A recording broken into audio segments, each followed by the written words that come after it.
ब्रेकनंतर स्वागत. कोरोनापेक्षा भयानक असलेल्या इबोला या विषाणूजन्य आजाराचा कॉगोमध्ये उद्रेक झालाय. इबोलामुळे कॉगोमध्ये 131 जणांचा मृत्यू झाला असून 513 संशयित रुग्ण आढळलेत. हा उद्रेक बुंदीब्युगो या इबोलाच्या अत्यंत दुर्मिळ प्रकारामुळे झाला असून यावर अद्याप कोणतीही लस उपलब्ध नाहीये. परिस्थितीचं गांभीर्य लक्षात घेऊन जागतिक आरोग्य संघटनेने याला सार्वजनिक आरोग्य आणीबाणी घोषित केली आहे. पाहूयात.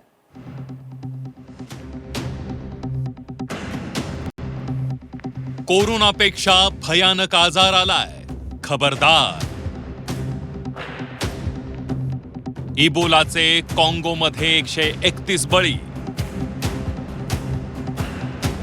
इबोला जगात हाहाकार माजवणार. कोरोनासारखी महाभयंकर महामारी भारतानं पाहिली आहे. कोरोनात भारताची आरोग्य व्यवस्था अक्षरशः कोलमडून पडली होती. कोरोनासारखं आणखी एक महासंकट जगावर घोंगावू पाहत आहे. या महासंकटाचं नाव आहे इबोला. इबोला नावाच्या आजारानं आफ्रिका खंडातील काँगो देशात थैमान घातलंय. काँगो देशात इबोलाने 131 बळी घेतलेत, तर 513 संशयित रुग्ण आढळून आले. कोरोनावर जशी लस नव्हती तशी इबोलावरही अजून लस सापडलेली नाहीये. डेमोक्रॅटिक रिपब्लिक ऑफ काँगो या आफ्रिकेमधल्या देशामध्ये इबोला या अतिशय भीषण आणि मृत्यूदर खूप जास्त असलेल्या विषाणूची साथ पसरलेली आहे. 513 पेक्षा जास्त रुग्ण तिथे सापडलेले आहेत आणि साधारणतः 131 व्यक्तींचा आजपर्यंत मृत्यू झालेला आहे. इबोला हा आजार तसा नवा नाहीये, पण इबोला प्राणघातक आणि गंभीर आजार आहे. इबोला हा पशुपक्ष्यांच्या माध्यमातून माणसात आल्याचं सांगण्यात येत आहे. काळवी, फळ खाणारी वटवाघुळे, वानर किंवा माकड. आजार हवेतून पसरत नाही.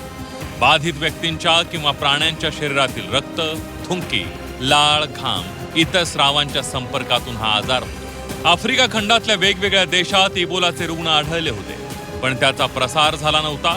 पण आता इबोलानं पुन्हा डोकं वर काढलंय. इबोला हा विषाणू हा वटवाघळामधून माणसामध्ये आलेला आहे. हा जंगलीमध्ये ज्याला फ्रूट बॅट असं म्हणतात, अशा प्रकारच्या वटवाघळांमधून प्राण्यांमध्ये आणि माकडांसारख्या प्राण्यांमध्ये आणि तिथून माणसांमध्ये पसरलेला आहे. हा आजार आफ्रिकेमध्ये साधारणतः 1976 पासून लोकांना माहिती आहे. इबोलाचा विषाणू हा अतिशय घातक असल्याचं सांगण्यात येत आहे. इबोलाच्या विषाणूनं एकदा का शरीरामध्ये प्रवेश केला तर तो शरीराच्या वेगवेगळ्या अवयवांवर हल्ला करतो. अत्यंत दुर्मिळ आणि जीवघेणा विषाणूजन्य आजार आहे. इबोलाला होमेरेजिक फीवरही म्हणतात. इबोलामुळे अंतर्गत आणि बाह्य रक्तवाहिन्यांचं नुकसान होतं. मृत्यूचं प्रमाण सुमारे 50% आहे. मृत्यूदर जास्त असल्यानं इबोला माणसासाठी अतिशय धोकादायक मानला जातोय. इबोलाच्या विषाणूनं माणसाच्या शरीरात प्रवेश केल्यावर त्याची लक्षणं अतिशय साधी असतात, पण ही लक्षणं माणसाला हळूहळू मृत्यूच्या दारापर्यंत घेऊन जातात. थंडी, ताप, खूप थकवा आणि अशक्तपणा, भूक न लागणं, स्नायूंमध्ये वेदना, तीव्र डोकेदुखी, घसा खवखवणे, काळी डांबरासारखी विष्ठा, रक्तस्राव किंवा जखम, रक्तमिश्रित जुलाब, त्वचेखाली पुरळ किंवा रक्ताचे डाग, डोळे लाल होणं, रक्ताच्या उलट्या होणं, मेंदूचा दाह, अवयव निकामी होणं, झटके येणं अशी लक्षणं दिसू लागतात. इबोलाचा विषाणू माणसाचं शरीर हळूहळू पोखरून टाकतो. माणसाच्या एक अवयवाचं काम बंद होतं. शेवटी माणूस मृत्यूच्या कराल दाढेत जातो.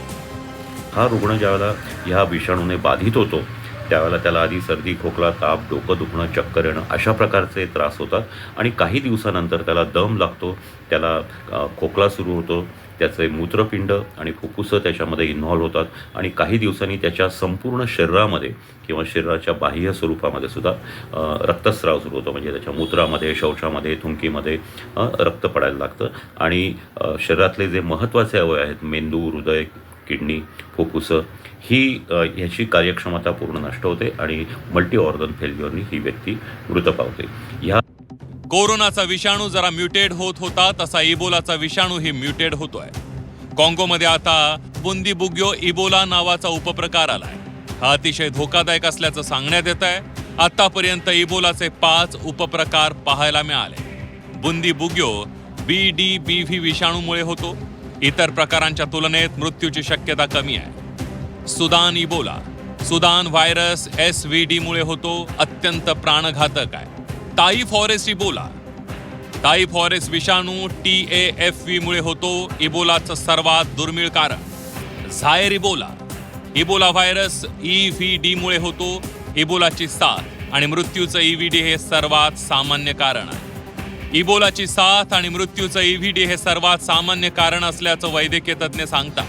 इबोलाने घेतलेले बळी पाहता काँगोमध्ये सध्या आणीबाणी जाहीर करण्यात आली आहे. शिवाय जगभरातील देशांना हाय अलर्ट देण्यात आला आहे. आजाराचा जो मृत्यूदर आहे हे खूप जगात जास्ती आहे, हा 90% आहे आणि त्यामुळं जागतिक आरोग्य संघटनेने काँगोमध्ये एक वैद्यकीय आणीबाणी जाहीर केलेली आहे आणि जगातल्या सर्व देशांना हा आजार पसरू नये म्हणून एक हाय अलर्ट म्हणजे अतिशय सतर्क राहण्याची एक नोटीस सगळ्यांना दिलेली आहे. इबोलाचा भारताला धोका किती हा तसा संशोधनाचा विषय आहे, पण कोरोनाचा पूर्वानुभव पाहता भारतानंही काळजी घ्यायला पाहिजे. कोरोनाचा उद्रेकही चीनमधील एका शहरात झाला होता, पण हळूहळू कोरोना संपूर्ण जगात पोहोचला. इबोलाचा विषाणूही तसा जगभरात पसरण्याची शक्यता नाकारता येत नाही. भारतासाठी इबोलाचा धोका यासाठी आहे कारण भारतीय आफ्रिका खंडातील देशांमध्ये व्यापार उद्योगासाठी मोठ्या प्रमाणावर कार्यरत आहेत. त्यांच्या मार्फत इबोला भारतात येण्याची शक्यता नाकारता येत नाही. बरोबर, हा आजार अतिशय गंभीर आहे आणि अजूनही भारतामध्ये हा पसरलेला नाही. पसरण्याची शक्यता तशी कमी आहे, परंतु ज्या व्यक्ती प्रवासासाठी किंवा फिरतीसाठी आफ्रिकेमध्ये जातात अशा लोकांनी जरूर काळजी घ्यावी. अशा देशांमध्ये जाणं हे टाळावं.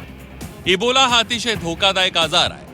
इबोला भारतात पसरल्यास भारतीय आरोग्य यंत्रणेसाठी ते मोठं आव्हान असणार आहे. इबोलाचा विषाणू भारतात आल्यास पुन्हा तोंडावर मास्क आणि लॉकडाऊनची शक्यता आहे. इबोला धोकादायक आणि जीवघेणा आहे, त्यामुळे रहा खबरदार. ब्युरो रिपोर्ट, झी 24 तास, मुंबई.